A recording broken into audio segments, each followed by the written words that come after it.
So before this project has been a while in the making. I'm curious, as far as connections to the band, can you share your first kind of either getting to like meet them and know them compared to actually knowing of who they were? Like, what is the first recollection you have of even just the band itself and hearing about Bill and the guys? Yeah, I mean, I guess that doesn't have to be in order. Yeah. For me, it was early 2000s, maybe 2002, 2003, when the sort of rebirth of the New York rock scene was happening right around then. I was 15, around there. This sort of one of those true before and after moments in your life where it sort of determines what you're going to care about and value for the rest of your life. And my older brother, which usually happens, and as you see in the movie, had been, the Strokes, the Walkmen, Interpol, Ted Leo, and the Pharmacists, and through them was finding out about Velvet Underground and the Clash and that whole thing. And in the mix of it, my brother sort of threw in one of the Embarrassment CDs. And I remember somebody giving him this framed photo of them in their practice space, the Flatiron. And they were immediately mysterious. They didn't look, I know we always joke about them looking like nerds and not rock stars, but to me they look cool. I don't know if that says something more about me, but it was just immediately mysterious, almost in an eerie way, that they sounded as good as all these other bands, but really nobody knew about them, and they had these great photographers following them around, so the photo sort of legitimized them, and in my mind, and you're at this age where it seems like everybody older than you knows something that you don't, and especially not just the band, but the people that are into the band. And so I was at that age, and so I thought that it had to be figured out, and I knew I couldn't do it then, but I would someday. And over time, it always stayed with me. I was always a big fan through college, and at some point, I knew that somebody was going to have to make a documentary. After I started messing around with cameras more after college, I thought if I ever got more serious that would be what I would do, and I eventually called their manager, who I knew through my brother as well, and said, nobody's done this, so someone's got to do it. And he said, well, turns out somebody did about 10 years ago, and it wasn't disappointing to me, though. It actually confirmed the importance of the band in my mind. It made this whole endeavor worth pursuing. So I gave it about 2 years of doing my own research because I didn't want to interfere. I didn't know where it was going to go. And then I eventually emailed Dan Fetherston. So now we'll go back in time to when I first was aware of the band, I guess, I was graduating college in 2001, and I was playing in a band, and that was kind of an era where the internet and seeking out information had become really robust, and there was a website that still exists, I think, but it's not what it once was, allmusic.com, where you could just read these album reviews, very lovingly written reviews, not always positive reviews, but just so much information. And I was in the later part of college, really got into the British post-punk stuff of the late 70s, like Gang of Four and Factory Records, New Order, A Certain Ratio, stuff like that. And then through that I realized that there was this whole American version of that same thing that didn't necessarily get the same kind of accolades and canyonization as the British stuff, but I'd grown up loving REM, and they're one of these gateway bands that you discover this whole world under. So it was kind of, for me, going from that British thing back to this American underground, and I read about the Embarrassment, and then I had a friend who had their compilation Heyday, and I borrowed that from him and burned the CDs and just fell in love with it and couldn't stop listening to it, and I had my favorite songs, and I would play it for people, and I just couldn't. And then I got that cassette, and I had it in the car, and I was always listening to it, and I was playing in a band, and we were trying to cover some of their songs, and then eventually, and this was like in 2002 probably, and I don't remember how I got their like emails, but I did somehow. I wish I remember how I did, but I emailed them at the time to see if they would be interested in recording my band, which was called Oxford Collapse. And John Nichols, who definitely was not in music at the time, he was working in the airline industry, he gave us some advice about the studio, and Woody, the drummer, he said I would be interested in helping you guys out. I live in Boston, but the money you have is maybe too little. Oh, was it John? It was Woody. Oh, it was Woody. That's right. It was Woody. Yeah. And we thought that was hilarious. So our band named a song that the money you have is maybe too little. I just thought it was a funny way to say that.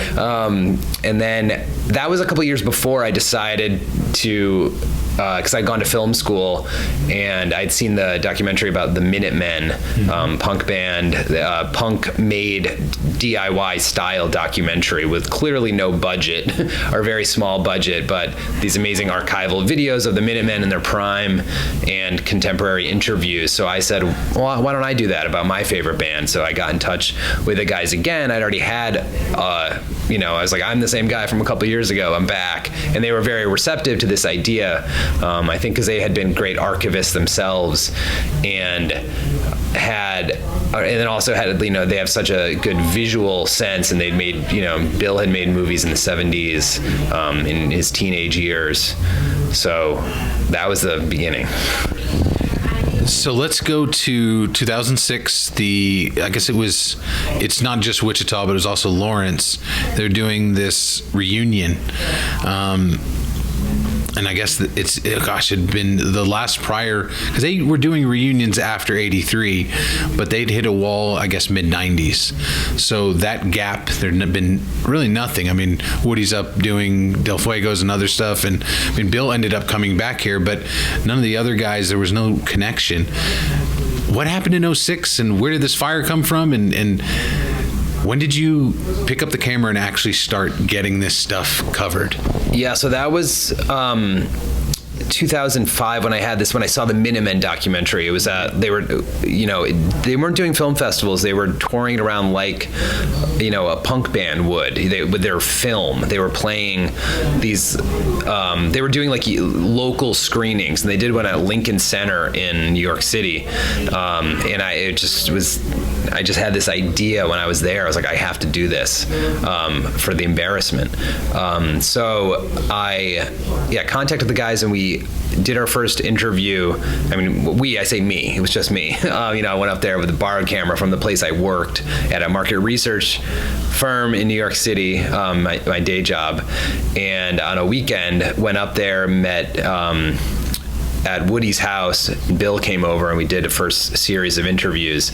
And that kind of started a ball rolling, and it was the time of Yahoo, really robust Yahoo message groups. And there was one about the embarrassment, and they decided, kind of based on my interest, they started talking to each other again and decided to do a big reunion that summer in Kansas. So that's how those reunion shows came about that August. And then I came down and I shot the shows and did a lot of interviews around that. I came down for 2 weeks, spent like a week in Lawrence and a week in Wichita, doing a lot of interviews. So by the end of that, I had a lot of interviews. And I interviewed Woody once again in Boston, and then Ron Klaus, I had happened to be the next summer. I was doing interviews through 2007, and I happened to be in Arizona 2007, interviewed Ron again. And that's when then I sat down and it's like, okay, I'm going to edit all of this footage. But then I also was in a band, and we were going on tour, and I went on tour for all of 2008. And then it was, 2 years had passed, and technology had changed. It was kind of the beginning of the DSLR era. So the footage to me kind of felt old. And then it's just, the years passed. And then Danny started doing his own thing. But speaking of those reunions, though, so like story was that we didn't meet. We've been working on this for 3 years straight, but we didn't meet until yesterday, about an hour before we went over to the Orpheum for the premiere. But I did go to one of those reunion shows back in 2006. I was 19 and came back from college in Lawrence to Wichita and was at one of the shows. And when we were editing the concert footage over the past couple months to make like a separate concert film for those reunion shows, I'm like spotting my brother who I was there with behind the stage going back to the bathrooms and stuff. So I'm like, this is the night that I was there. So, but I was just 19-year-old, so we didn't meet back then. But serendipity brought you together. Yeah. I love that. Wow.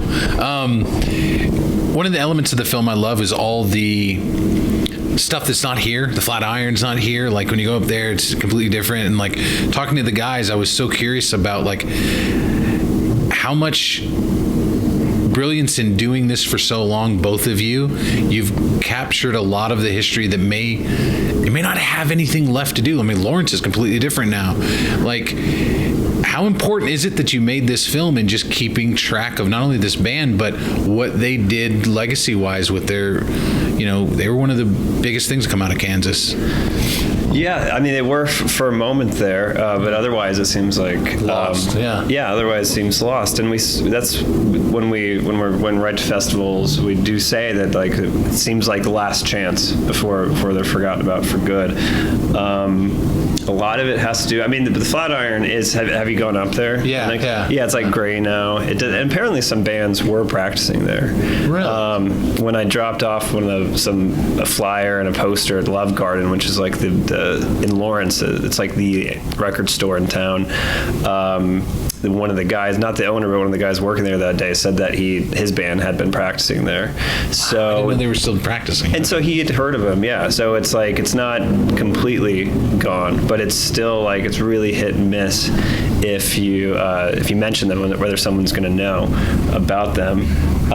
But for me, I think because of the age I was at when I was introduced, because of everything that was going on with me just being introduced to all this music, I sort of had this sort of distorted idea of how big and important they really were. That's like, of course I knew that they never broke through. That's part of their story. But I always felt like if you went into like a local record store in any city and you mentioned the embarrassment, the owner would be like, yeah, I know exactly who you're talking about. They're really important for music history. And so when you're like deep into this endeavor and you're thinking about like, I'm spending like 5 years on this thing now, I think you have to be a little bit crazy to devote this amount of time to a project like this about a band where the whole point is that they never broke through. And so so I think figuring out whether that was true was part of this too. And as it's starting to roll out, we're starting to see like how big that fan base actually is. And I think last night was pretty good turnout. Can we talk about last night? I mean, the screening, the Q&A, and of course the greatness that happened afterwards. Last night was great. I mean, Tallgrass has been a blast so far, and I wish I didn't get to town till yesterday, and I kind of wish I had been here on Wednesday, when the fest started, because it just seems again so lovingly put together and compiled, and just a fun party, but just a real celebration of all these filmmakers. And it's the 20th anniversary this year, and it's the first after the 2 lockdown years, so it's I think like a big celebration. And though they say masks are strongly encouraged, I haven't seen a mask in a couple days, which I love, but no anti-mask, but I think it's great. It just feels like feels normal, and it feels like home. And I spent time here in 2006, and I just went over to my friend Eric's house, where I stayed when I was here for that week, and it was great. 15 years later, it's a really nice bookend for this whole project. And I was telling Eric, a year prior to that, 2005, I was on tour with my band, and right when the seeds were planted, it was that summer 2005, right after I'd seen the Minutemen documentary. And I'm sure when I met Eric, I was telling him, I think I want to do a documentary about that. So they're going over there just now before this interview was really felt like a nice bookend. That here we are. It's taken 17 years, but it's done. So in talking to the guys yesterday, I was amazed at the interesting they've known each other so long, I feel like they pick fights with each other just to pick fights. So I'm curious, what has it been like getting to know the guys themselves and their quirky nature? I mean, Woody's very different than Bill. I mean, they're all freaking kind of a little crazy. I mean, poor Tom's like, I don't know what the hell's going on. Right.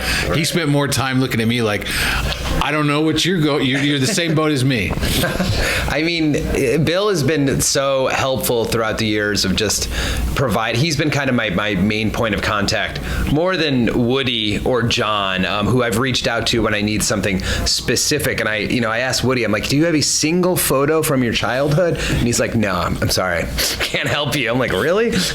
But John had a couple, he sent us photos from his childhood. But Bill, again, as I said, like, he was the archivist, and he has been helpful, to the guy who does their website in Lawrence. Joel Sanderson is, really great archivist, literally on archive.org. Every practice tape that The Embarrassment ever made is on archive.org, and it's like overwhelming. But that in 2006, that wasn't the case. So when I dove back into this in like 2017, 18, I was just like, oh my God, there's so much material that I can just grab that's like public, So that was great. But dealing with them personality wise, they're all hilarious, and like, they're all very courteous and gracious. Yeah, no, I said the same thing, gracious. When we did a private screening for the band the night before, I had told them that this wouldn't have been possible if they all weren't so patient and gracious and responsive. I mean, when I got in touch with Bill for like my separate thing, I wasn't collaborating with Dan yet. So I was just saying, I think someone should do this. And he did say, well, I've heard this before, but it wasn't in like, he was like just sort of joking the way he does, but he was willing to just sit down and have multiple interview sessions, and he didn't have to do that. It didn't make it feel like I was imposing at all. He just sort of prefaced it with like, okay, well, we'll see where it goes, but we'll talk. And he and their manager Dan Rouser are the ones that I did sit down interviews with, because everybody else lives elsewhere. But I did talk with Woody and John on the phone a little bit, and they were great when I talked to them. But then finally meeting them in person, it's funny because John, because he's the front man and because he's the one we get with the wordplay and the lyrics and the onstage antics, you'd sort of expect that in person, like personality wise, but he's the most like sincere, nicest guy in the world, and he's just everyday guy when you talk to him. He's the most chill of the three by far. Yeah, for sure.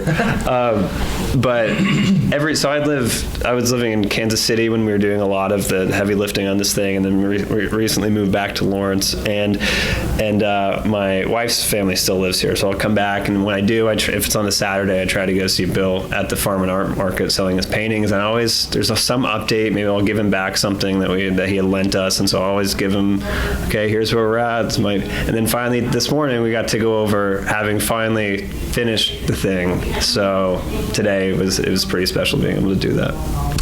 Can we talk about the Embos and this loyalty they've had with this band? They have not gone away. They showed up last night. I feel like this fan base is really, it's small, yeah, of course, but it's a weird, passionate group of people that have still kept this flame going for a band, like you said, that other people, they're lost to the music world, and yet there are those Embo fans out there that continue to follow Bill like he is a god, and Woody's this wild character, and of course John with the way his presence is just, I mean, he's fun to see happening on a stage. Tell me about the fans, and were you surprised that there's still so many Embos out there? Yes and no. It's like I was saying before. I wasn't sure if that image that I had was distorted or not. Like, I thought it was true, but I wasn't totally sure. So the turnout was a cool confirmation of that. But I think it's probably because so many of them, whether they were there in person in the scene or not, had a similar experience that I did when I was a teenager. Like, how is this even possible?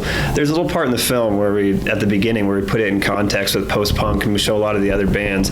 and those bands are great, but I think in a different way, more of like a hardcore punk way. And all of a sudden, as you watch the Embarrassment develop, it almost goes into its own category with these really complex songs and great melodies.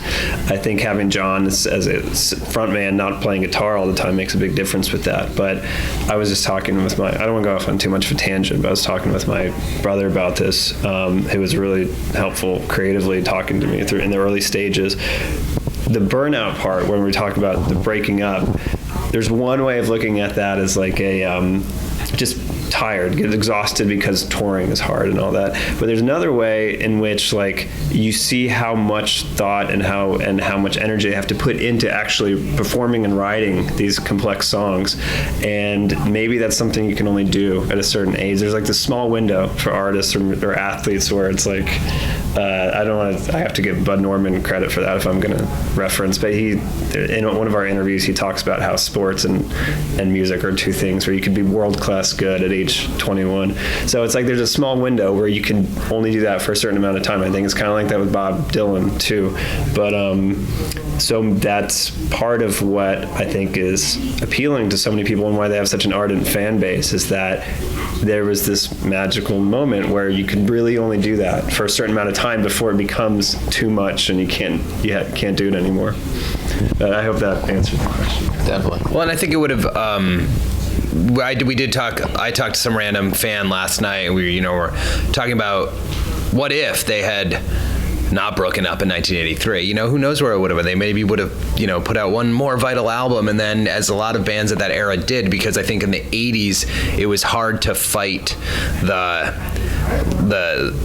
pop culture, the MTV looks. Not that they would have become like, makeup new wave band, but keyboards trickling in, and just, the how bands matured in the 80s. I actually love that late 80s sound now, but as a 43-year-old, but as a punk band or some, if I say I was in my 20s, then I could have seen them going awry potentially in the late 80s, or just becoming not vital. So that we have this hard stop in 83. It's really created this myth around them, I think. And so many people discover, because, we obviously in the internet age take for granted, of course about every band, every obscure little band, and you can know everything about them in 5 minutes. But, we have people in interviews that didn't make the final cut, of people saying, like, I would see these photos of this band, but I never saw their records. You couldn't get their record. I still to this day don't have that record. And it was, I only had a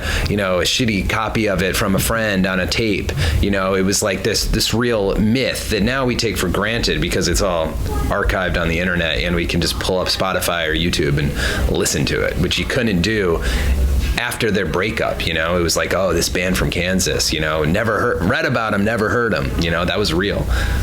It's amazing to think, like, they're champions like Jonathan Demme. Like, if he'd gotten that deal for them, what would it have meant?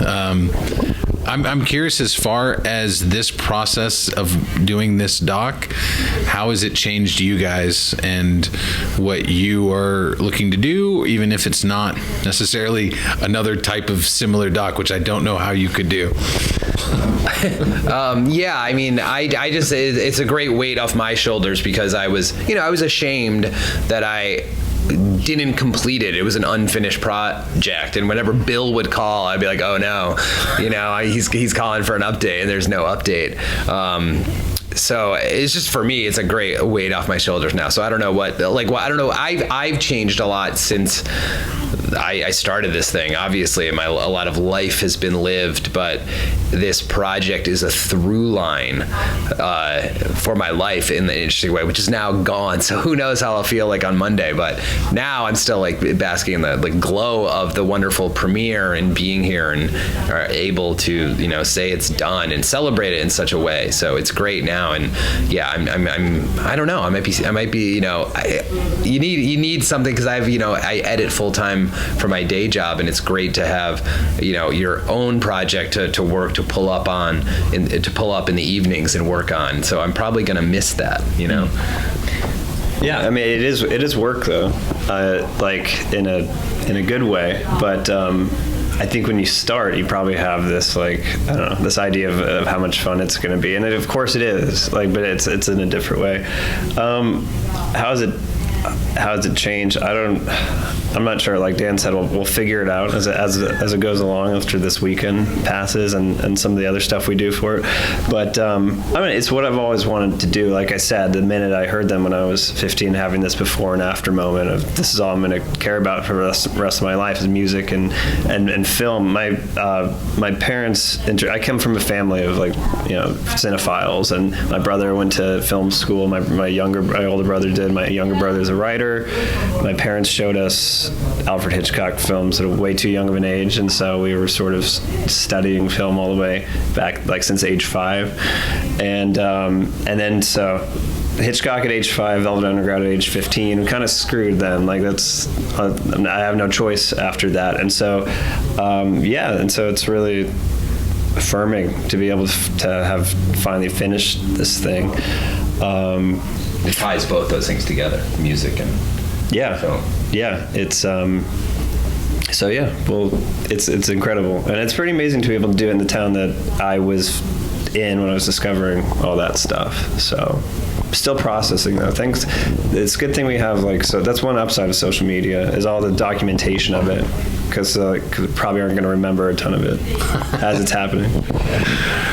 So, what's your favorite all-time song? Embarrassment song or all time? Well, let's do both.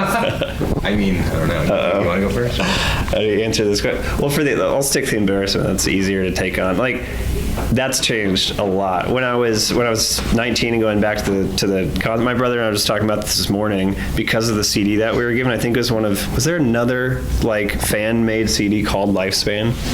Did you? So? Yeah, so Lifespan. In the 06. Yeah. For the 06 reissue.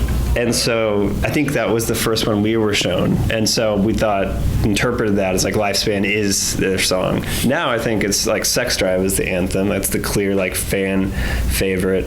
Wellsville is the approachable one. It's the pop one that you would show somebody, I think.